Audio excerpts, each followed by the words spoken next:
जाना ही है ऐसा, तो बस अब जो होना है। अच्छा, या तो उसकी वजह से ऑनलाइन पे रश बढ़ गया हो भाई, सामने से अगर आधे बच्चे गायब हो गए ये सोच के कि शायद गवर्नमेंट वाकई 15 से छुट्टियां दे रही है, अभी तो वो एक डाउट है, वैसे चांसेस काफी ज्यादा उसके बढ़ गए हैं, लेकिन बहरहाल वो डाउट है, उस डाउट की बेस पे आधी क्लास गायब हो गई, या शायद आहिस्ता आहिस्ता आ रहे हो अलग अलग जगह से। मैं वही कह रहा हूँ ना कि या तो उसकी वजह से ऑनलाइन में रश बढ़ गया होता। 29 है इस वक्त, जबकि मैंने देखा था तो 23 थे, मैंने कहा वाह, या तो यहाँ के बच्चे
जी ऑनलाइन हजरात जरा बता दीजिए, स्क्रीन कैमरा आवाज तीनों चीजें क्लियर है? और कह दें कि आज भी नहीं था सुबह बाकी क्लासों में मसला। वो तो इनके सामने क्या हो रहा था सही मसला ऑडिट में? नहीं, यहाँ की क्लासेस नहीं, यहाँ पे पहले का ठीक है। चलें जी, हम अपने खर्चे पे हमारे मसलों मसाइल किसी हद तक खत्म हो गए जब तक ये मोबाइल सपोर्ट कर गया। हम लोगों ने लास्ट डे स्टॉपर और होल्डिंग आउट पढ़ा था। जी वॉइस क्लियर है ना ऑनलाइन?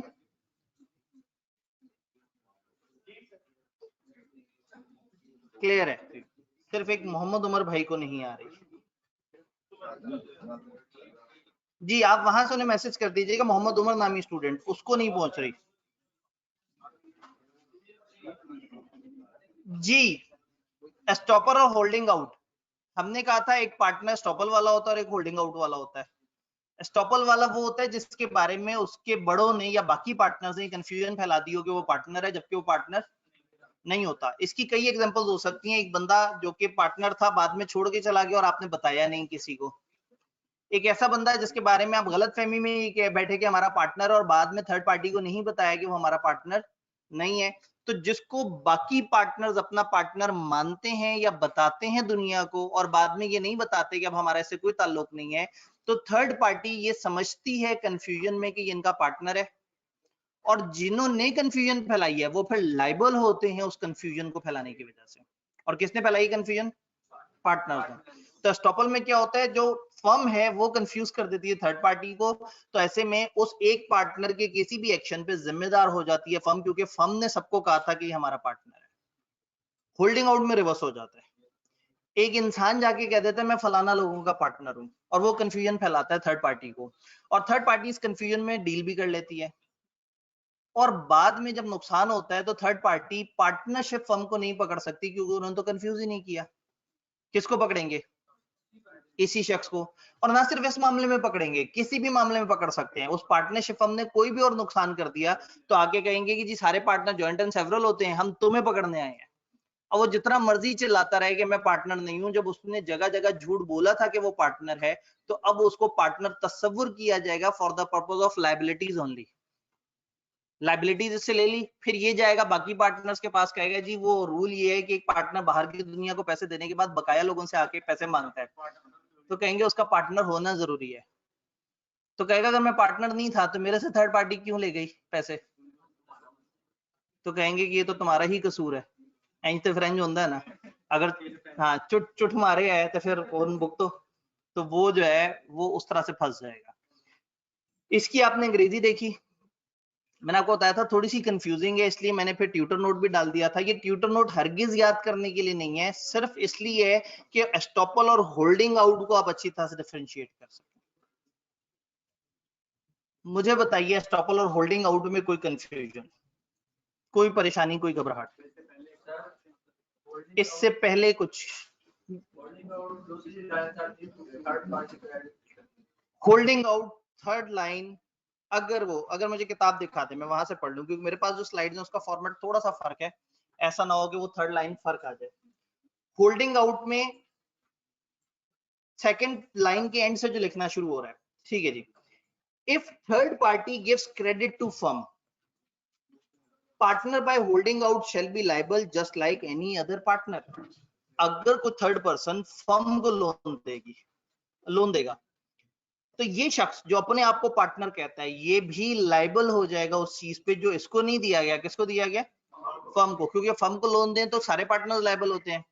ये पार्टनर है नहीं लेकिन थर्ड पार्टी की नजर में पार्टनर है, थर्ड पार्टी को जा जाके कहता है मैं पार्टनर हूं, तो अब लायबिलिटी में ये बेचारा हिस्सेदार तस्वुर किया जाएगा। जी इस लैंग्वेज में मुझे बताइए होल्डिंग आउट के अंदर जो लाइंस दी हुई हैं, जो शुरू के 3 लाइंस का पैरा है वो क्लियर है? A person who expressly or impliedly represent himself, या तो खुद रिप्रेजेंट करे और knowingly permit himself to be so represented, या वो चाहे कि उसके बारे में ऐसी बात की जाए, मतलब कोई और बात करे और वो खामोश रहे। इसका मतलब है जब एक बंदा दूसरे को ये गलतफहमी क्रिएट कर दे कि मैं फलाना का पार्टनर हूं, तो वो होल्डिंग आउट का पार्टनर क्या आता है। फिर थर्ड पार्टी अगर लोन देगी फर्म को तो ये भी फंस जाएगा। In order to render a person liable as partner on ground of holding out की बिना पर किसी शख्स को पार्टनर के तौर पे लायबल ठहराने के लिए कुछ शर्तें हैं। पहली शर्त क्या है? उसने या तो खुद से डायरेक्ट रिप्रेजेंटेशन दी हो, नंबर 2 डायरेक्ट नहीं तो उसने किसी और बंदे को अलाउ किया हो कि वो ऐसा कुछ बोले जिससे लोगों को यकीन आए, और तीसरा दूसरे बंदों ने उसकी इस बात पे भरोसा किया हो। अगर गौर से देखें तो ऊपर वाली पैरा को तोड़ दिया यहाँ 3 बुलेट्स में, बात उतनी ही है जितनी हमने वो शुरू वाले पैरा में पढ़ी थी। साइलेंस में भी ऑटोमेटिकली आप होल्डिंग आउट काउंट होंगे। आपके सामने कोई कह रहा है कि ये पार्टनर है और आप इनकार नहीं कर रहे, तो इसका मतलब है कि आप ये मान रहे हैं कि आप पार्टनर है। आखिरी लाइनें क्या लिखी थी? हमने कहा था रिटायरिंग पार्टनर पे भी अप्लाई करता है। अगर रिटायरिंग पार्टनर कहीं जाके ये क्लेम करे कि मैं पार्टनर हूं तो वो फिर लायबल भी होगा, हालांकि रिटायर होने के बाद पार्टनर लायबल नहीं होता।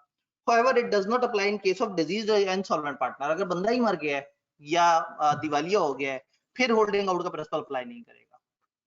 तो ये एक छोटा सा पोर्शन हम लोगों ने फ्राइडे के डे पे रखा हुआ था ताकि कोई भी कंफ्यूजन हम इसको डिस्कस करें और आगे फिर हम अपने अदर लॉज में से कुछ और छोटे मोटे लॉज पे हाथ डाल सकें। सर होल्डिंग आउट के केस के अंदर अगर एक पार्टनर लायबल है, ठीक है, और अगर वो फिर नहीं थर्ड पार्टी के काबू में नहीं आता है, यानी कि वो ठीक है, वो भाग जाता है, तो वो सवाल ये है कि अगर एक ऐसा केस है कि थर्ड पार्टी होल्डिंग आउट वाले बंदे को पकड़ लेती है और कहती है तुमने लायबिलिटी देनी है और वो लायबिलिटी दिए बगैर भाग जाए, फिर क्या होगा? जवाब ये है कि देखना पड़ेगा कि लोन या जो डीलिंग है वो किससे की गई थी। अगर तो इस अकेले बंदे ने कहा था मैं पार्टनर हूं और इसी के साथ उन्होंने डील किया और ये भाग गया, तो थर्ड पर्सन अगर फर्म के पास जाके पूछेगा कि जी आपके पार्टनर ने ऐसा किया, वो कहेंगे हमने आपको कब बताया था फलाना बंदा हमारा पार्टनर है। तो जो डीलिंग सिर्फ इस बंदे के साथ हुई है थर्ड पार्टी की और उसमें ये भाग गया, तो उस थर्ड पर्सन को नुकसान हो गया कि एक बंदे पे भरोसा कर लिया बगैर बाकियों से पूछे। और हो सकता है कि नुकसान हुआ हो फर्म को, फर्म ने कोई वो कर दिया, गड़बड़ कर दी और इसका नुकसान हो गया थर्ड पार्टी का। अब ये इस होल्डिंग आउट वाले को पकड़ रहा था, भाग गया, ओके ये भाग गया, किसी और पार्टनर को पकड़ लें, क्योंकि अब नुकसान जो है वो फर्म की तरफ से है। होल्डिंग आउट के कहने पर उसने फर्म से कर लिया और फिर उसको लॉस हुआ। ठीक है, होल्डिंग आउट के कहने पे फर्म से कर लिया, तो फर्म वालों को पता तो लगा होगा ना कि हमसे कुछ हो रहा है, हमारे साथ एक बंदा आगे डील कर रहा है, कॉन्ट्रैक्ट कर रहा है। तो ऐसा थोड़ी है कि वो बस सो रहे हो सुकून से और अचानक से पता लगे कि जी एक एग्रीमेंट बन गया। और अगर उसने एक थर्ड पार्टी ने एक एग्रीमेंट बनाया है, इस बंदे से कहा तुम साइन कर दो सबके बिहाफ पे, उसने साइन भी कर दिया है, लेकिन क्या वो सबका नुमाइंदा है? जब वो नुमाइंदा ही नहीं है तो उसकी जिम्मेदारी नहीं है, यानी कि फर्म की जिम्मेदारी नहीं है, तो फर्म उसके एक्ट्स के लिए जिम्मेदार नहीं है, लेकिन वो फर्म के एक्ट्स के लिए जिम्मेदार है। इसलिए मैंने कहा था वो एसेट का पार्टनर नहीं है, लायबिलिटीज का पार्टनर है। होल्डिंग आउट में कोई कंफ्यूजन फिजिकल हजरात, एक बंदा है जो पार्टनर नहीं है। लें जी, अब हमारे पास एक केस स्टडी आ रही है, लास्ट टाइम भी हमने केस स्टडी का ऑडिट किया था। एक बंदा है जो पार्टनर नहीं है, वो किसी थर्ड पर्सन को, फोर्थ पर्सन को, किसी दोस्त को बताता है कि मैं फलाना जगह पार्टनर हूं।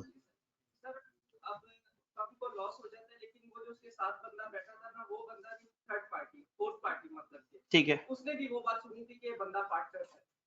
ठीक है जी। अब अगेन हम ये कहते हैं कि एक बंदा खामोशी से एक कमरे में चुपके से अपने दोस्त को बता रहा था मैं फलाना जगह पार्टनर हूं। दरवाजे पे खड़े एक और बंदे ने सुन लिया कि ये फलाना फर्म में पार्टनर है, और इस अजम्पशन पे उसने, ये बेसिकली मिसरिप्रेजेंटेशन बन जाती है, इनोसेंट मिसरिप्रेजेंटेशन। कॉन्ट्रैक्ट एक्ट ने इसका सोल्यूशन निकाला है कि उस पार्टी के साथ तो जुल्म हो गया ना, जिसको ये गलत फहमी पहुंची, वो आके इससे लॉस रिकवर कर सकती है। जी, असल में इनडायरेक्ट रिप्रेजेंटेशन में इसने चाहा हो कि दूसरे के सामने बात हो, ये तो खामोशी से अपने एक कमरे में एक दोस्त को बता रहा था, वो दूर बैठे शख्स को तो नहीं बता रहा था।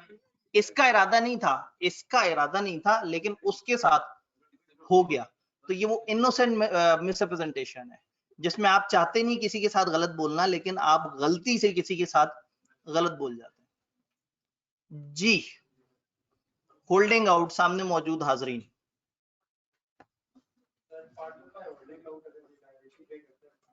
ठीक है, पार्टनर बाय होल्डिंग आउट अगर फर्म की कोई लायबिलिटी पे करता है तो सवाल ये कि क्या वो रिकवर कर सकता है? अनफॉर्चुनेटली नहीं। सिर्फ एक एक्सेप्शन है, अगर वो इंटरेस्टेड पर्सन है और उस पेमेंट में उसका कोई मफाद हो, तो फिर हमारे पास एक कॉसाई कॉन्ट्रैक्ट ऐसा है जो कि बचत दे देगा। अदरवाइज अगर ये खुद ही से अपने दिल में अपने आप को पार्टनर मानता है, मतलब मैं ऐਵੇਂ खुद ही से सोचूं कि जी मैं फलाना लोगों का पार्टनर हूं और मैं उनके ब्याह पे एक पेमेंट करके उनसे कहूँ जी मैंने आपके हिस्से के पैसे दे दिए हैं, वो कहेंगे तुम कौन हो, तुम्हारा हमसे ताल्लुक क्या है, तुमने पेमेंट की है ठीक है, तुम्हारा अपना मसला, हमने तो करनी नहीं थी पेमेंट। तो ऐसे में अगर वो लायबिलिटी भी पे कर देगा, क्योंकि असल में वो पार्टनर नहीं है, तो पार्टनर उसको ओन नहीं कर सकते, लेकिन चूंकि वो दुनिया को कहता है मैं पार्टनर हूं, तो उस खुद गरीब को ओन करना पड़ता है कि हाँ भाई मैं पार्टनर था, मेरे से भी नुकसान ले लो। तो ये है, जो झूठ बोलेगा, जो धोखा देगा, वो फंसेगा। अगर पार्टनर ने धोखा दिया तो वो फंसेंगे, अकेले बंदे ने धोखा दिया वो फंसेगा। जी, फिजिकल हाजरीन, थर्ड बुलेट के नीचे जो ब्रैकेट लिखी हुई है, whether or not person representing know that representation has reached other person। देखें, वही वाली बात, जैसे अभी इन्होंने कही कि जो थर्ड पार्टी है उसने भरोसा कर लिया इस बात पे कि ये बंदा इस फर्म में पार्टनर है, हमने उन्हें नहीं बताया, लेकिन उन तक वो खबर पहुंच गई और उन्होंने यकीन भी कर लिया। और क्यों किया? हमारी हरकत की वजह से, वो जो हम अपने दोस्त को बता रहे थे। तो अभी हमने बात की कि जो बाहर खड़ा सुन रहा है, नुकसान तो उसका भी हो गया ना। तो वो फिर वहां पे रूल आ जाता है मिसरिप्रेजेंटेशन का, कि हमने नहीं चाहा था उनके साथ धोखा करना, लेकिन हम इधर भी तो झूठ बोल रहे थे ना, अपने दोस्त को भी तो झूठी बात बता रहे थे। उस झूठ की वजह से वो थर्ड पार्टी जिसने उस पर भरोसा करके एक्शन ले लिया, हमें उसकी जिम्मेदारी लेनी पड़ेगी। जी, ऑल डन। ऑनलाइन वाले हजरात, ऑनलाइन में मेरे पास है 4 बातें। Sir main difference between estoppel and holding out बता दें, सेम ही लग रहे हैं। ओए होए, ये तो इन्होंने सारा का सारा जो है ना मामला उठा के कचरे में फेंक दिया। चले, let's have a new start. Estoppel के केस में पार्टनर्स कंफ्यूज कर देते हैं। फर्म के लोग ये कहते हैं कि फलाना शख्स हमारा पार्टनर है, जबकि वो पार्टनर नहीं होता। तो ऐसे में उस बंदे की कोई भी हरकत जो पार्टनर नहीं है, बट ये बड़े मान चुके हैं कि ये हमारा पार्टनर है, तो ऐसे में वो शख्स रिस्पॉन्सिबल हो जाते हैं उस बंदे के एक्शन के ऊपर। होल्डिंग आउट में क्या होता है? होल्डिंग आउट में बड़े कंफ्यूज नहीं करते, वो अकेला बंदा कंफ्यूज करता है। एक अकेला बंदा जाके कह देता है मैं पार्टनर हूं फलाना का, हालांकि नहीं होता। तो ऐसे में वो फलाना की किसी एक्शन पे ये बंदा लायबल हो जाता है। तो रूल ये है कि जो धोखा देगा वो फंसेगा। अगर पार्टनर्स ने किसी को बिला वजह अपना पार्टनर कहा जबकि वो नहीं था, पार्टनर्स फंसेंगे। किसी अकेले बंदे ने अपने आप को किसी का पार्टनर कहा जबकि वो पार्टनर नहीं था, वो अकेला बंदा फंसेगा।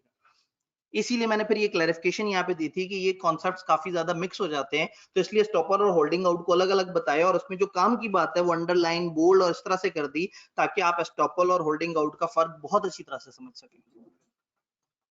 जी, स्टॉपर की वजह से अगर वो कहते हैं, हम कहते हैं कि ये हमारा पार्टनर है, हमारे उस वजह से कोई बेनिफिट ले लेते हैं, ठीक है। तो उस बंदे को जिसको उन्होंने कहा है कि ये हमारा पार्टनर है, उसको भी हिस्सा देना। जी, अगर एक बंदे को वो शो करते हैं कि हमारा पार्टनर है जबकि वो पार्टनर नहीं है, और उसमें वो लोग कोई बेनिफिट ले लेते हैं, तो क्या उस बंदे को हिस्सा देंगे जिसको शो किया था? नहीं, क्योंकि वो तो पार्टनर है ही नहीं। बिटवीन देम वो तो पार्टनर नहीं है, आपस में तो उन्हें पता है कि पार्टनर नहीं है, वो तो दुनिया को बताया है। वो कोई एक्ट ले सकता है? हाँ, ले सकता है। अगर एक बंदे को आप बिला वजह कहेंगे कि हमारा पार्टनर है जबकि नहीं है, तो वो अदालत में जाके कह सकता है कि जी मैं इनसे डिसएसोसिएट हो चुका हूँ, ये खामखा झूठ बोल रहे हैं, ये मुझे भी फंसवाएंगे किसी दिन। तो एक बंदा, अगर एक बंदे को सब पता लग जाए कि दूसरा झूठ बोल रहा है, तो वो अपने आप को डिसएसोसिएट कर सकता है, पब्लिक नोटिस दे सकता है कि मेरा इनके किसी मामले से कोई ताल्लुक नहीं। हाँ, अब अगेन एक बंदे की गुडविल यूज कर रहे हैं, तो फिर उसको ऑफिशियली पार्टनर बना ले, नॉमिनल पार्टनर बना ले कम से कम। अगर उसे कुछ भी नहीं वो बना रहे, तो फिर वो उसको कोई एसेट या कोई प्रॉफिट नहीं देंगे। और अगर उसको पता लग जाए कि मेरा नाम इस्तेमाल कर रहे हैं धोखाधड़ी से, वो अदालत में जाके ये धोखा रिकवर कर सकता है। थर्ड पार्टी अगर उससे रिकवर कर ले तो वो रिकवर कर सकता है उससे? जी, अगर थर्ड पार्टी किससे रिकवर कर ले? मतलब कि जिसको उसने कहा कि ये मेरा पार्टनर है, ठीक है, लेकिन वो पार्टनर नहीं था, तो थर्ड पार्टी ने उससे रिकवर कर लिया। देखें थर्ड पार्टी उससे रिकवर कैसे करेगी? वो कहते हैं मैं तो पार्टनर हुई नहीं। यही तो बात है ना, कि एक जगह पार्टनर और पार्टनर का आपस में रिलेशन है कि वो जानते हैं पार्टनर नहीं है, बट थर्ड पार्टी नहीं जानती। पार्टनर्स ने थर्ड पार्टी को एक जगह धोखा दिया और एक जगह अकेले पार्टनर ने थर्ड पार्टी को धोखा दिया। तो ये देखा ही जाएगा कि किसने किसको धोखा दिया है। जो धोखा दे रहा है वो लायबल होगा हमेशा, जो धोखा दे रहा है। वापस इधर आते हैं, आप लोगों के तो सवाल खत्म हो गए थे फिजिकल वाले। सर टेस्ट डिस्कशन नहीं करनी, ये भाई बहुत देर से जागे दोस्त। टेस्ट की डिस्कशन हम लोगों ने ट्यूसडे और वेडनेसडे वाले दिन पे या ट्यूसडे की शाम पे, हाँ ट्यूसडे की शाम पे प्लान की हुई है। हमारा मानना ये है कि शायद कोई भूले भटके लोग अभी भी टेस्ट देने में ख्वाहिश रखते हो, तो आज शाम 5 बजे तक जो जो टेस्ट देगा हम उसको चेक कर लेंगे। और उसके बाद अगर क्रेडिटर इस फेथ के साथ लोन ना दे दिया हो कि उन्होंने होल्डिंग आउट की वजह से क्रेडिट नहीं दिया, तो क्या होल्डिंग आउट लायबल होगा? देखिए फेथ जरूरी है। अगर क्रेडिटर को पता हो कि ये पार्टनर नहीं है और जान के लोन दे देंगे, चलो ठीक है ये फंस जाएंगे, तो फिर ये प्रिंसिपल्स अप्लाई नहीं करेंगे। ये प्रिंसिपल्स अप्लाई तब करेंगे जब क्रेडिटर को गलत फहमी हुई हो। तो गलत फहमी है तो ये प्रिंसिपल अप्लाई कर रहे हैं।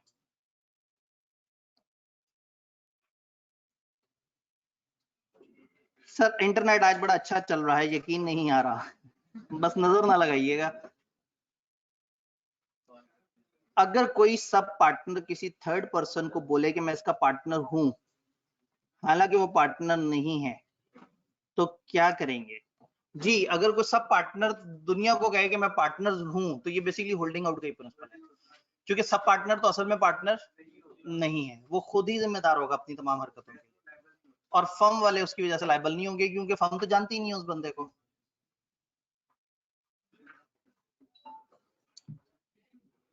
सर बेटा और अब्बू वाला केस एस्टॉपल था? जी बिल्कुल वो एस्टॉपल था, क्योंकि अब्बू जी ने गलतफहमी फैलाई थी, बड़े ने गलतफहमी फैलाई थी। डन। सर इसका मतलब है पार्टनर बाय होल्डिंग आउट सिर्फ लायबिलिटी का पार्टनर होगा, यकीन करें आपने वही बात कर दी जो मैं अक्सर करता हूं, ऐसे ही है, वो सिर्फ लायबिलिटी का पार्टनर है, बेनिफिट उसे कोई नहीं मिलेगा। जी, एक भाई का आखिरी सवाल। अगर उसने कहा था कि मैं पार्टनर हुआ, बाद में जब उसपे कोई लायबिलिटी आने लगती है तो मुकर जाता है, तो अब मुकर नहीं सकता ना, जब उसने एक दफा कह दिया कि मैं पार्टनर हूं और उसकी गवाहियां मौजूद हैं। बर्डन ऑफ प्रूफ किस पे होगा? ये साबित करना कि मैं पार्टनर नहीं हूं और मैंने झूठ नहीं बोला था, उसी बंदे पे होगा, और अदालत में मामला जाएगा। अदालत में कैसे साबित होगा कि उसने झूठ बोला था या नहीं बोला था, और कब बोला था, और कितनों ने सुना था और कितनों ने याद रखा था? ये डिपेंड करता है कि पैसे कौन ज्यादा लगाता है। जो ज्यादा बड़ा वकील लेके आएगा वो साबित कर देगा, वो वाली बात भी जो हुई नहीं है, और जो हल्का वकील लेके आएगा वो बेचारा सामने वाले मामले में भी मारा जाएगा। तो आप समझ रहे हैं ना पैसे लगाने से क्या मुराद है? ठीक है, जो ज्यादा सियाना होगा वो ऊपर की अथॉरिटी को पैसे लगाएगा। जी, इससे पहले कि मैं कोई तौहीन अदालत कर डालूं, एक उर्दू करवानी है रिस्ट्रिक्शन? आप बहुत पीछे चल रहे हैं दोस्त, हमने पूरा फ्राइडे 1:05 तक का टाइम हमने जो है ना। चलें जी, एक भाई का आखिरी सवाल रिस्ट्रिक्शन के, मुझे पेज नंबर बताएं, लाइन बताएं, मेरे हाथ में किताब है।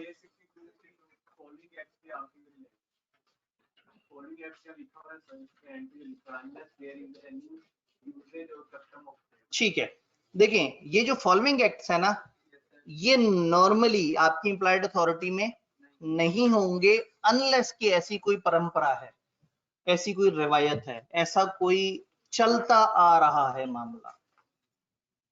अगर तो इस तरह से चलता आ रहा है, फॉर एग्जाम्पल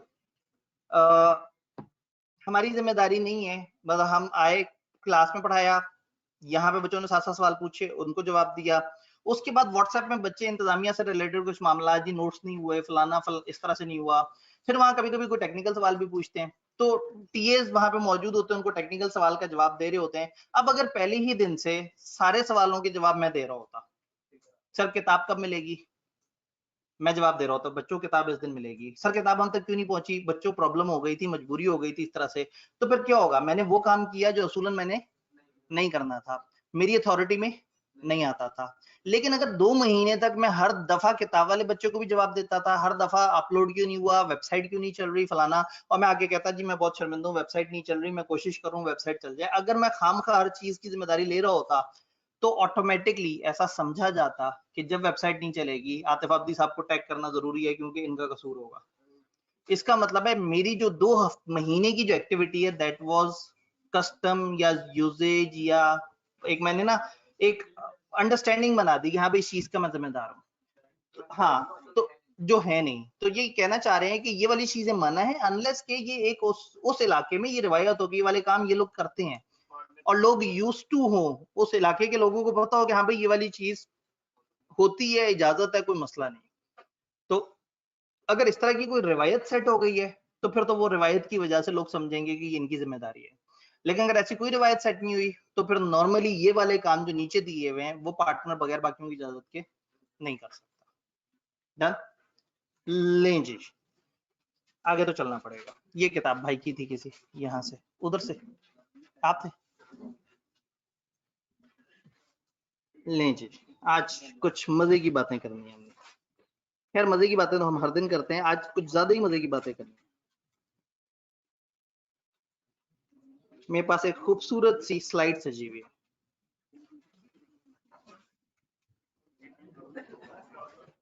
खूबसूरत।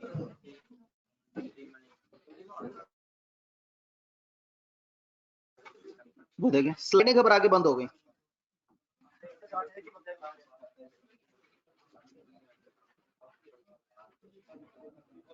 क्या भाई स्लाइड खुद ही सी पागल हो जा रही है ना भाई। ये कोई शेर है जैसे खोलने नहीं दे रहा है।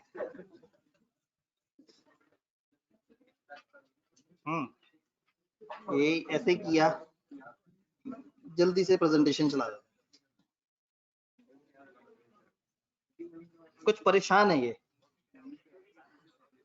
मैंने कुछ नहीं किया, मेरे हाथ खड़े।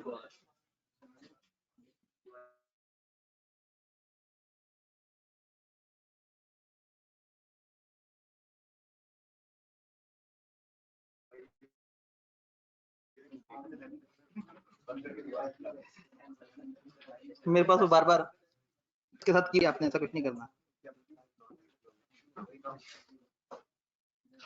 खतरनाक। लो जी, इस वक्त जो है ना इसमें एक आत्मा आ गई है।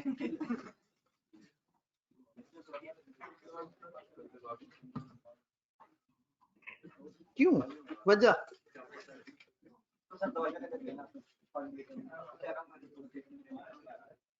इसे बंद करके दोबारा ऑन करते हैं, इसकी सजा है।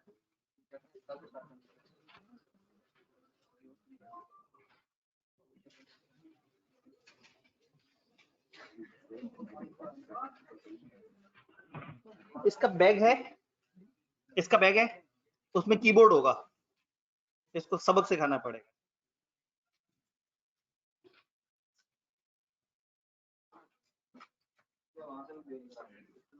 सही बात है। इस वक्त ना ऑटो पे एक डबल क्लिक चल रहा है। क्या मैं ब्लूटूथ से तो नहीं किसी से कनेक्टेड?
हम तो ये भी नहीं कह सकते थे इस कमरे में शायद 150 साल पहले को कत्ल हुआ हो।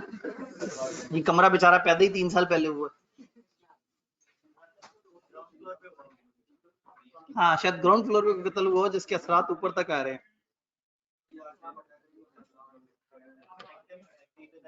कोई आत्मा भड़क रही है, नहीं क्या हो रही है, भटक रही है जी। अब आवाज क्लियर है? आवाज, स्क्रीन, कैमरा, तीनों चीजें डन हो गया। लें जी, anti money laundering and electronic payments.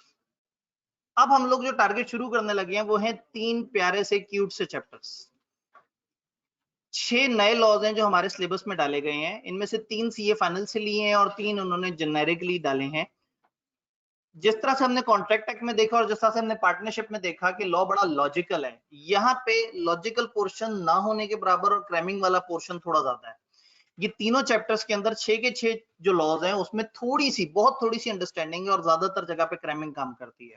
मेरी पूरी कोशिश होगी कि जितनी अंडरस्टैंडिंग है और जहां जैसे जैसे अंडरस्टैंडिंग आए आपको अंडरस्टैंडिंग पूरी की पूरी दी जाए। जब अंडरस्टैंडिंग आपको हो जाए तो उसके बाद आप अगर क्रैम करना चाहें तो आप क्रैम भी कर सकेंगे, और अगर आप समझ के खुद से लिखना चाहें तो खुद से भी, क्योंकि छोटे छोटे चैप्टर हैं तो जहां डेफिनेशंस आएंगी वो मैं आपको से कहूंगा क्रैम कर लें। और मजे की बात है इन सारे लॉज में तकरीबन आधे लॉ डेफिनेशन के ऊपर है। तो तैयार है? तैयार। सवाल ये कि क्या ये चैप्टर्स इंपॉर्टेंट है? ये 3 चैप्टर इसी दफा सिलेबस में आए हैं। ये 3 chapters plus partnership plus negotiable instrument, ये 35 से 52 नंबर का सिलेबस है। मजीद उन्होंने तोड़ के नहीं बताया कि इन 3 का कितना, पार्टनरशिप का कितना, नेगोशिएबल का कितना। तो अगर मैं तीन हिस्सों में डिवाइड करूं तो तकरीबन 15 एक नंबर पार्टनरशिप, 15 एक नंबर नेगोशिएबल, 15 एक नंबर ये हो सकता है। 15 पार्टनरशिप, 10 नेगोशिएबल और 20 ये, कुछ भी, कोई भी वर्किंग हो सकती है। तो इस वक्त आईकेएफ ने इन 3 की अलग से ग्रेड नहीं बताई। उन्होंने कहा कि 11 से लेके 18 तक 35 का कम से कम पेपर आ सकता है और ज्यादा से ज्यादा 52 नंबर का आ सकता है। तो अगेन अच्छी बात है कि उसमें से 3 चैप्टर तो हमने देखे हैं, वो तो मजेदार थे।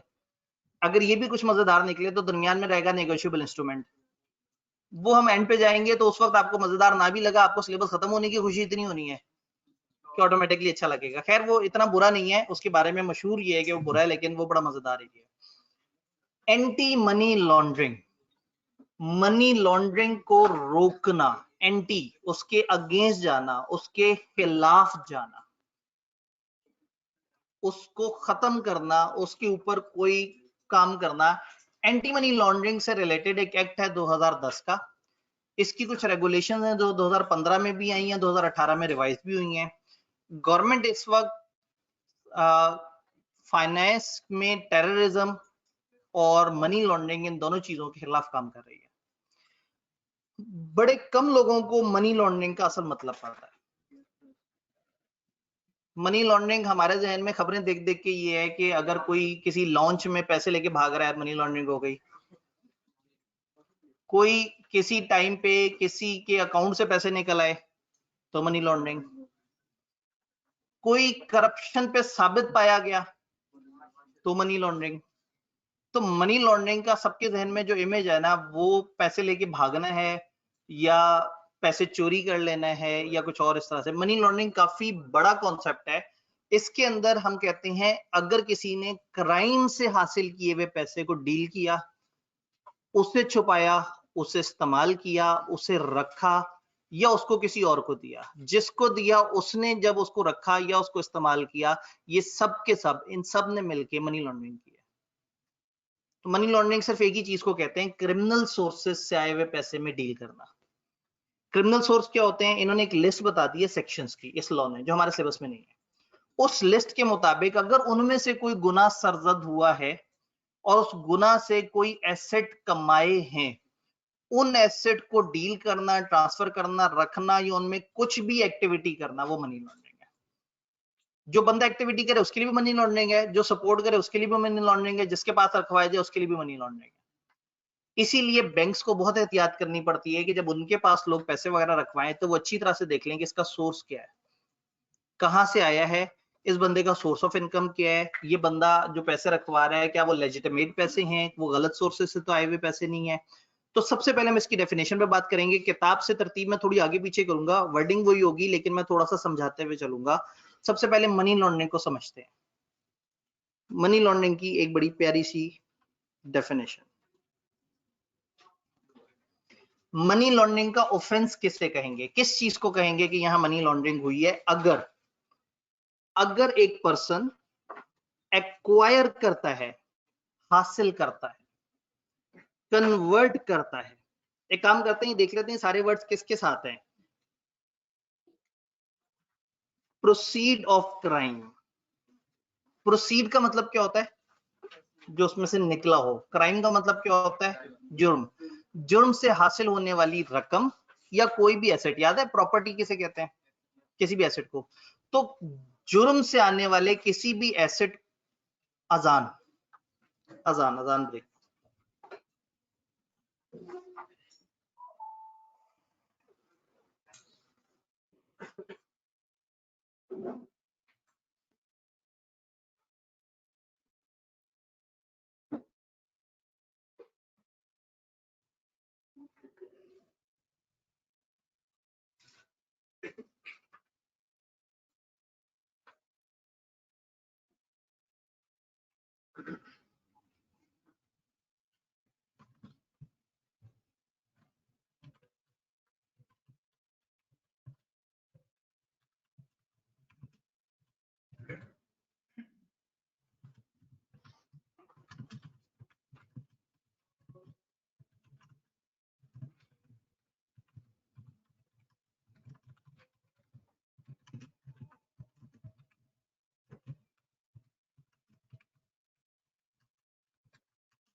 नहीं जी,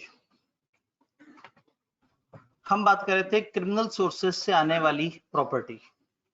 अगर कोई शख्स एक्वायर करता है, हासिल करता है कोई भी ऐसी प्रॉपर्टी जो कि प्रोसीड्स ऑफ क्राइम हो, कोई भी ऐसा एसेट कन्वर्ट करता है, मतलब उसको किसी एक बंदे के नाम से दूसरे बंदे के नाम पे ट्रांसफर करवाता है या उसकी शेप चेंज करता है, पोजेस करता है, अपने पास रखता है, यूज करता है, इस्तेमाल करता है। फॉर एग्जाम्पल, गलत तरीके से कमाई हुई एक गाड़ी हो, उस गाड़ी को इस्तेमाल करना भी मनी लॉन्ड्रिंग है।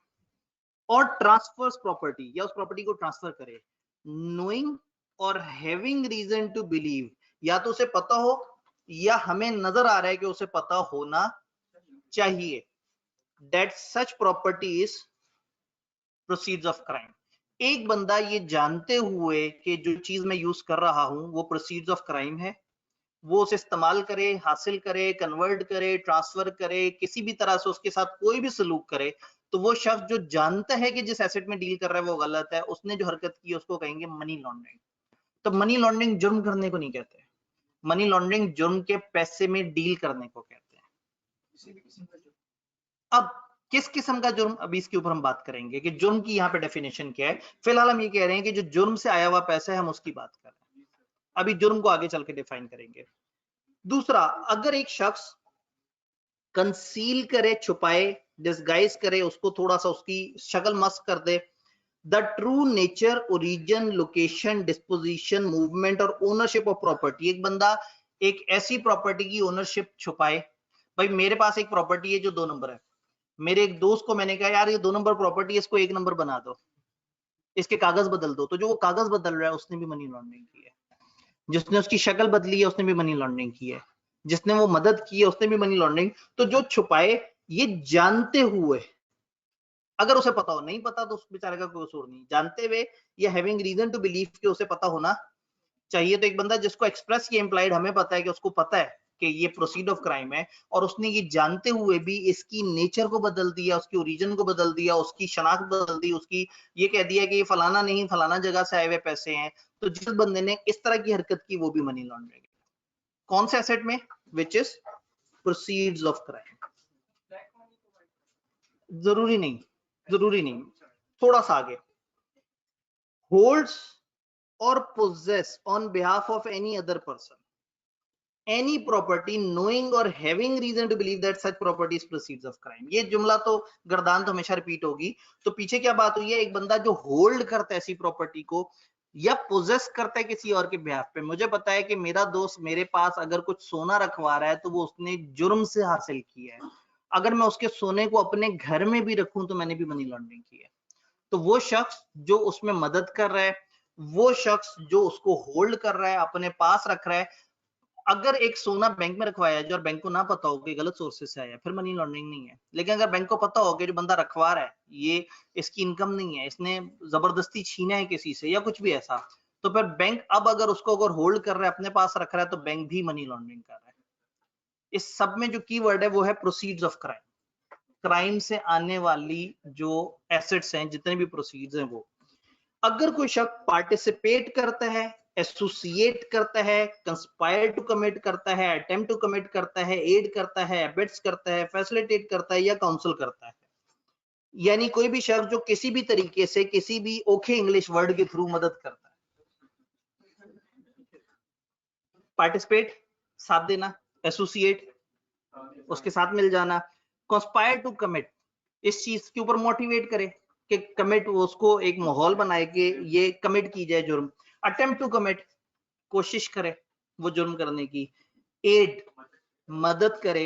अबेट्स उसको सपोर्ट करे, वो कर रहा हो और उसको जिस तरह से आपने वो नहीं कहा, जैसे हम बात करते हैं रेटिफिकेशन की, कि एक बंदा काम करता है दूसरा उसको वेट कर देता है कि हाँ भाई ये तुमने अच्छा काम किया। तो अगर एक बंदा उसे कोई सपोर्ट कर दे, बढ़ावा दे दे, उसकी मदद कर दे। फैसिलिटेट, इसका मतलब भी आपको पता है, लॉ बहुत एहतियात से हर लफ्ज इस्तेमाल कर रहा है। और काउंसल्स, सपोर्ट करना, काउंसिल का मतलब है काउंसलिंग करना, उसके साथ किसी भी किस्म का ताउन करना। The commission of above 3 act, ऊपर के 3 कामों में मदद देने वाला बंदा भी मनी लॉन्ड्रिंग कर रहा है। तो अभी तक हमने जो पढ़ा है वो ये है कि मनी लॉन्ड्रिंग कैसे कहते हैं। इन 4 में से कोई भी काम मनी लॉन्ड्रिंग कहलाता है। मनी लॉन्ड्रिंग पैसे मुल्क से बाहर ले जाने को नहीं कहते। मनी लॉन्ड्रिंग काले पैसे को सफेद करना हरगिज इसकी डेफिनेशन नहीं है। ये वो मतलब है जो हम तक पहुंचे हैं। This is one of the kind, किसी भी जुर्म से, कौन सा जुर्म, एक लिस्ट डिफाइन की हुई उन्होंने जराइम की, किसी भी जुर्म से आने वाली कोई भी प्रॉपर्टी में खुद डील करना, उसको किसी के पास रखवाना, जो रख रहा है वो, जो रखवा रहा है वो, जिसने मदद की वो, ये सब के सब मिलके जो हरकत कर रहे हैं उसको हम कहेंगे मनी लॉन्ड्रिंग। तो मनी लॉन्ड्रिंग एक बड़ा वाइड स्कोप का एरिया है। अगर कभी भी एक बंदा किसी जगह, हम कहते हैं जी हमने बड़ी कोशिश कर ली, वो किसी जगह नहीं फंस रहा, इधर फंसा लिया उधर फंसा लिया, तो मनी लॉन्ड्रिंग का लॉ इतना मजेदार लॉ है कि आप ये तकरीबन हर पाकिस्तानी पे लगा सकते हैं। आपका एक दोस्त आपके पास अपना पेन रखवा के गया, बाद में पता लगा उसने गजब करके, कहीं जुल्म करके, किसी का कत्ल करके वो पेन चोरी किया था। अब आप कहेंगे मुझे तो पता ही नहीं था, बच गया। वो कहेंगे नहीं, आगे एक और भी है, रीजंस टू बिलीव। आपका रूममेट था, आपको पता होना चाहिए था। तो ये पता होना चाहिए था ना, इतनी खूबसूरत बात है कि इसमें कभी भी किसी को भी मुजरिम डिक्लेयर किया जा सकता है। तो ये आखिरी हल होता है जब भी किसी सियासी बंदे को पकड़ना हो। आज तक पाकिस्तान में हर तरफ से लोग फिसल जाते हैं, लेकिन जब इरादा होता है पकड़ने का तो कहते हैं आ जाओ घर। क्योंकि मनी लॉन्ड्रिंग ऐसी चीज है जो उसने कहीं ना कहीं कर दी होगी।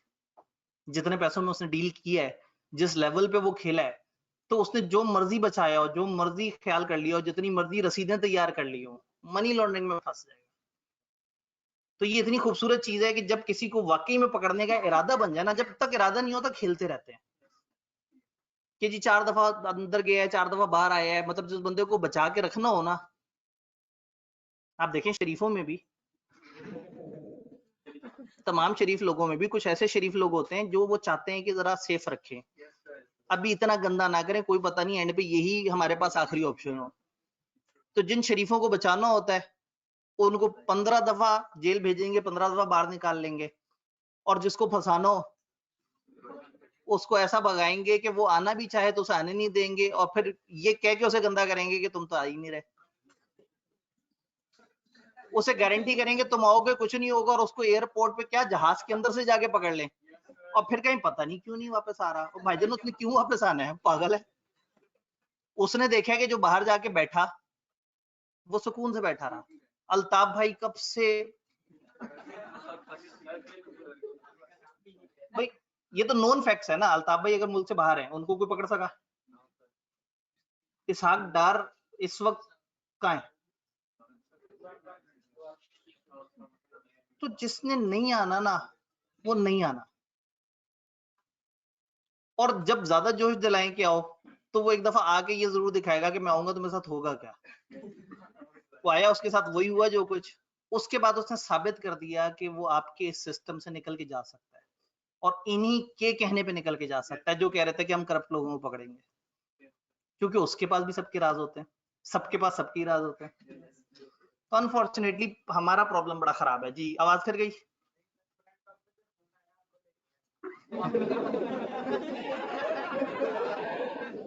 ले जी, हमें जो है वो बाहर कोई ब्लैक वीगो आई है, उन्होंने कहा है कि जी आप एटलीस्ट देखें, सच बोलने पे तो पाबंदी नहीं होनी चाहिए ना, या तो मैंने जो फैक्ट बोला वो गलत है, और मैंने किसी इंसान का नाम सिवाय उन दो लोगों के, इसहाक डार और अल्ताफ भाई, जो सबको पता है गलत है और सबको पता है कि वो नहीं पकड़े गए, कर लिया किसी ने, पकड़ के दिखा दिया।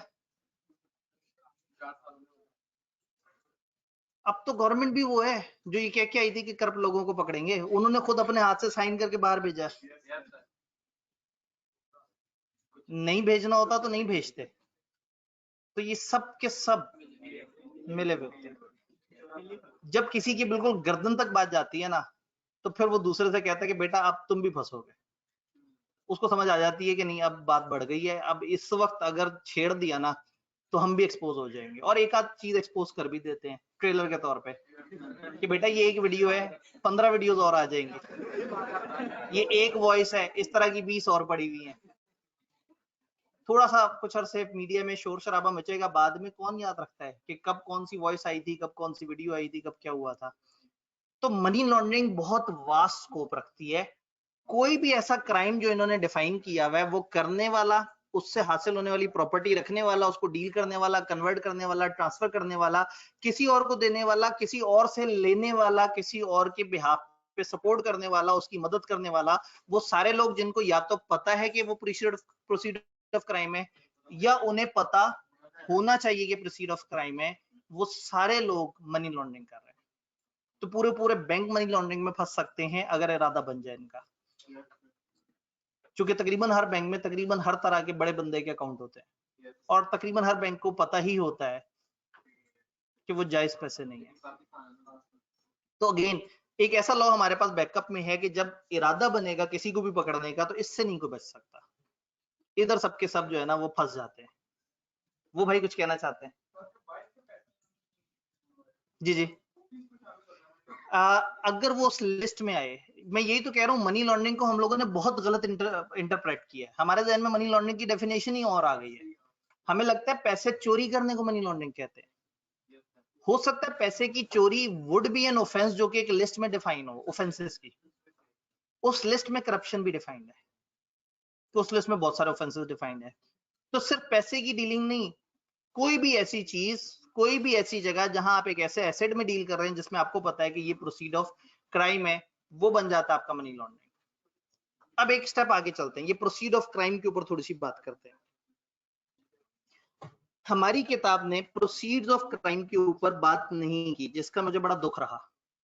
तो मैं फिर एक ट्यूटर नोट डाल के इसको वाजे करने की कोशिश की कि जरा प्रोसीड ऑफ क्राइम बता दिया जाए any property derived or obtained directly or indirectly by any person from a predicate offense or a foreign serious offense. कोई भी ऐसी प्रॉपर्टी जो आपने हासिल की है by committing a predicate offence. Predicate offence कैसे कहते हैं? एक स्केड्यूल दिया हुआ है, स्केड्यूल 1 इस एक्ट के एंड पे, जो कि अल्हम्दुलिल्लाह हमारे सिलेबस में नहीं है. उसमें एक लिस्ट ऑफ ऑफेंसेस डिफाइन किए हुए, तकरीबन उसमें कोई 250 के करीब ऑफेंसेस है. उन ऑफेंसेस से आने वाली प्रॉपर्टी के ऊपर हम बातें कर रहे हैं. वो ऑफेंस करना मनी लॉन्ड्रिंग नहीं है, कत्ल करना मनी लॉन्ड्रिंग नहीं है. कत्ल करके किसी के एसेट जब्त कर लिया, कत्ल करके किसी का कोई कब्जा कर लिया, तो कोई ऐसा जुर्म जो उस लिस्ट में डिफाइन है. अब वी आर नॉट एक्सपेक्टेड के पेपर में एक सिचुएशन बताएं और हमसे पूछें बताओ ये जुर्म आता है या नहीं उस डेफिनेशन में, क्योंकि हमें तो उन्होंने प्रोसीड ऑफ क्राइम तक की डेफिनेशन नहीं दी. तो मैं फाइनल के लॉ से आपके लिए डेफिनेशन लेके आया. प्रेडिकेट ऑफेंस वो जो स्केड्यूल 1 में दिया हुआ है, एक लिस्ट. फॉरेन सीरियस ऑफेंस का मतलब है वो ऑफेंस जो स्केड्यूल 1 में दिया हुआ है लेकिन वो पाकिस्तान में ना हुआ हो, पाकिस्तान से बाहर हुआ और उसका एसेट पाकिस्तान में डील हुआ हो. तो इसका मतलब ये है कि प्रोसीड्स ऑफ क्राइम हमने इस तरह से, तो ये प्रेडिकेट ऑफेंस की तरह से ये है लेकिन ये किसी और कंट्री में होता है. अब सवाल ये है कि नॉलेज थी या नहीं थी. नीचे कुछ फालतू बातें लिखी हैं, एक दफा पढ़ लें, असूलन याद करने वाली नहीं है. द नॉलेज, इंटेंट और purpose required as an element of an offence set forth here. वो जो डेफिनेशन में हमने कहा है ना, पता था या नहीं था, मतलब बड़ा अहम बात हो गई ना कि उसे पता है या नहीं पता. उन्होंने कहा may be taken from factual circumstances in accordance with कानून शहादत 1984. कानून शहादत का जो लॉ है ना 1984 का, उसके कवानीन फॉलो करेंगे ये देखने के लिए कि बंदे को पता था या नहीं था. इन्होंने मेरे ऊपर सहूलत कर दी. नहीं तो इससे पहले कि मैं ये बताता, आपने कहना था सर ये कैसे पता लगेगा कि उसको पता था. अच्छा ये कैसे पता लगेगा कि उसे पता होना चाहिए था. तो भाई ये सब पता करना हमारे जिम्मे नहीं है, अदालत के जिम्मे. और अदालत अपना कानून शहादत का जो ऑर्डिनेंस है, कानून शहादत का जो लॉ है उसको फॉलो करेंगे और उसके मुताबिक डिफाइन करेंगे कि उसको पता था या नहीं था, उसका इरादा था या नहीं था. यानी वो कहना चाह रहे हैं आपने अपना दिमाग खराब नहीं करना, आपने ज्यादा नहीं सोचना, बस आपने डेफिनेशन हटा मारनी. दूसरा, in order to prove an offense of money laundering, the conviction of an accused for the respective predicate offense shall not be required. क्या ही खूबसूरत बात कर दी. समझ नहीं आया ना, इतनी खूबसूरत बातें समझ ही नहीं आई. अब अगेन ये जुमला समझ ना आता अगर मैं आपको प्रोसीड ऑफ क्राइम ना समझाता. प्रोसीड ऑफ क्राइम क्या है? किसी प्रेडिकेट ऑफेंस से आने वाली प्रॉपर्टी. प्रेडिकेट ऑफेंस एक लिस्ट डिफाइन है, एक स्केड्यूल है जिसमें उन्होंने कहा है, फॉर एग्जांपल उसमें लिखा हुआ है किडनैपिंग. किसी ने किडनैप किया और किडनैप करने के बाद पैसे मांगे तावान के तौर पे, पैसे उसे मिल गए, उसको पकड़ लिया इन्होंने और कहा कि तुमने तो मनी लॉन्ड्रिंग की है. अब जरूरी नहीं है कि किडनैपिंग का मुकदमा होने के बाद उसको किडनैपिंग की सजा भी मिली हो. यानी वो जो असल ऑफेंस है जिससे चीज आई है वो भले अभी तक साबित ना हुआ हो, भले उसके ऊपर उसको अदालत में वो ना मिली और वो स्टे पे स्टे ले रहा हो या उसको आगे से आगे कर रहा हो, अगर इधर वालों ने पकड़ लिया कि उस बंदे ने किडनैपिंग से ही पैसा उठाया है, तो भले किडनैपिंग पे अभी तक वो कन्विक्ट हुआ या नहीं हुआ, मतलब मुजरिम डिक्लेयर हुआ या नहीं हुआ, मनी लॉन्ड्रिंग वाले ये पावर रखते हैं कि वो उसको अपने कानून में जुर्मवार वो कर दे, मुजरिम डिक्लेयर कर दे. इनके पास पावर्स बहुत ज्यादा है. मनी लॉन्ड्रिंग के अंदर इनके ऑफिसर्स हैं जो कि इवन सियासतदानों तक को जो है वो उजाड़ सकते हैं, उनके घरों पे छापा मार सकते हैं, उनके पास से प्रॉपर्टीज रिकवर कर सकते हैं. सिर्फ 2 जगह इनको छापा मारना मना है, बाकी हर जगह ये छापा मार सकते हैं. जो 4 पिलर्स हैं पाकिस्तान के उनमें से 2. चलें मैं बता देता हूँ 2 कौन से नहीं. प्राइम मिनिस्टर और उसकी कैबिनेट यानी कि जो पार्लियामेंट वाला सिस्टम है वो, और सदर, ईवान सदर. 4 पिलर्स में से 2 पिलर ये होते हैं. इन 2 को छोड़ के बाकी जो 2 पिलर्स हैं, ये सारे पिलर हमें कब पता लगेंगे? चैप्टर 1 पढ़ेंगे. चैप्टर 1 में मैं आपको बताऊंगा कि बकाया 2 पिलर कौन से. इसी तरीके से हाँ स्टे ट्यून्ड, ये जो है ना आगे आनी है. तो इसका मतलब ये है कि ओरिजिनल जुर्म पे अभी तक सजा मिली है या नहीं मिली, अगर हम साबित कर दें कि वो जुर्म की वजह से आने वाले पैसे में डीलिंग हो रही है, तो हम यहाँ पे उसको मनी लॉन्ड्रिंग कह सकते हैं. जी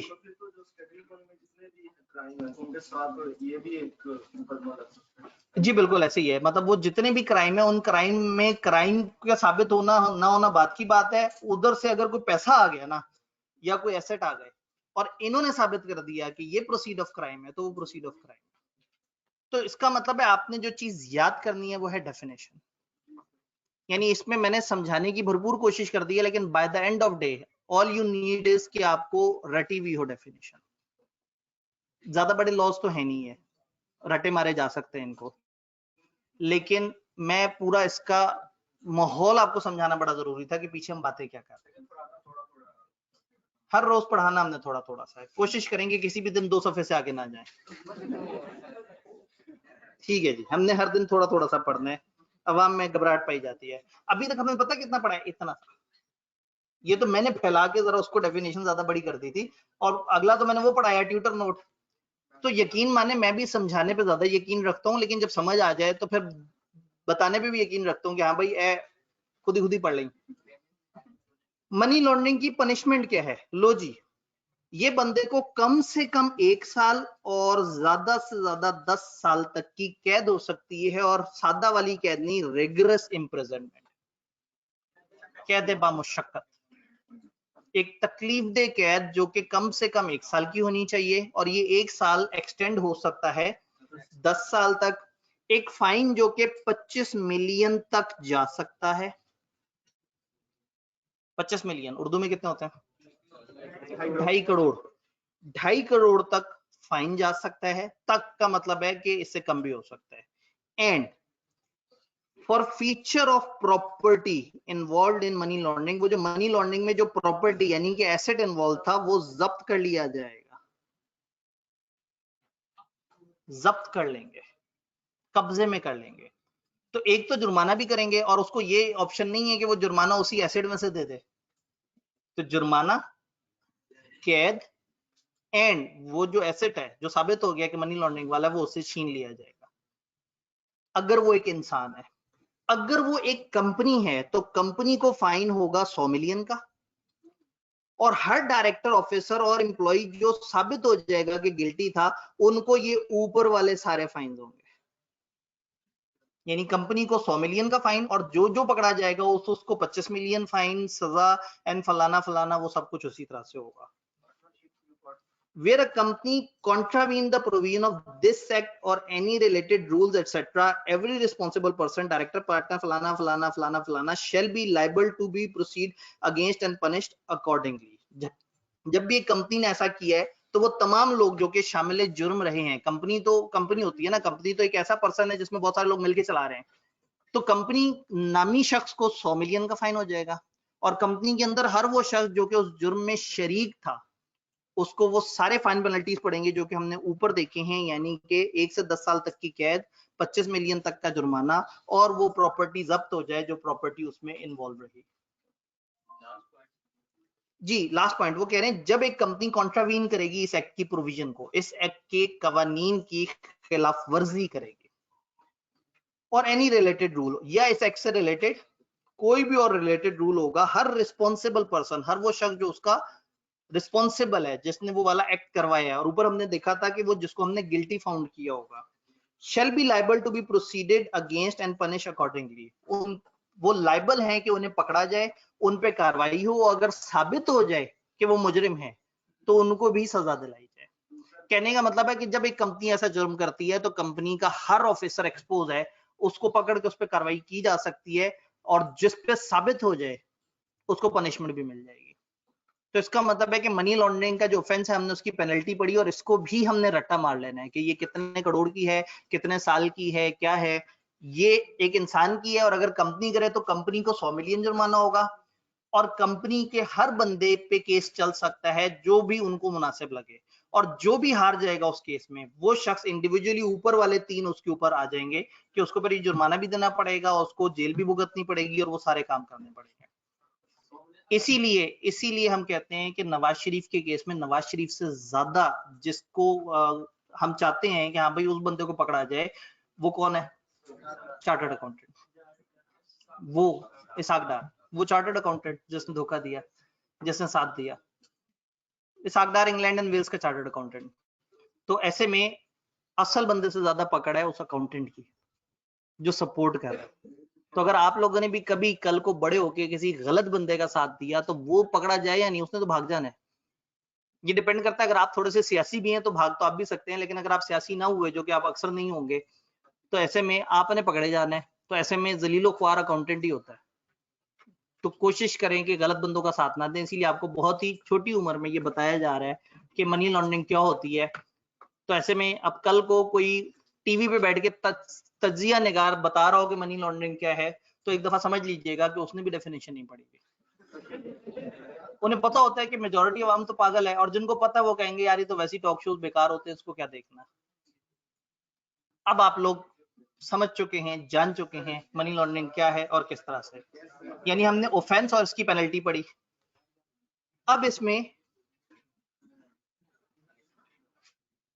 एक जनरल डिस्कशन है मनी लॉन्ड्रिंग की, जिसमें जनरल सा तबसरा है, इंतहाई जनरल सा। लोगों को टाइम इतना जल्दी कैसे समझ आ जाता है। 1:40 मेरे पास हो रहे हैं, मैं दूसरी घड़ी पे देख लेता हूँ, इस पे भी 1:40 हो रहे हैं, तीसरी घड़ी पे भी मेरे ख्याल में 1:40 ही हो रहे हैं। तो तमाम घड़ियों के अनुसार 1:40 हो रहे हैं, तो हमारे पास अभी भी 5 मिनट बाकी हैं। अब एक ऑप्शन ये है कि मैं आपसे कहूँ घर से पढ़ाइएगा ये वाली बात, एक ही है कि मैं पढ़ा दूं। चलें 1 मिनट, आप घबराए बैठे, कोई बात नहीं, आप हक रखते हैं, आप घबराए बैठे, कोई मसला नहीं, कोई मसला ही नहीं, टेंशन नहीं लेनी।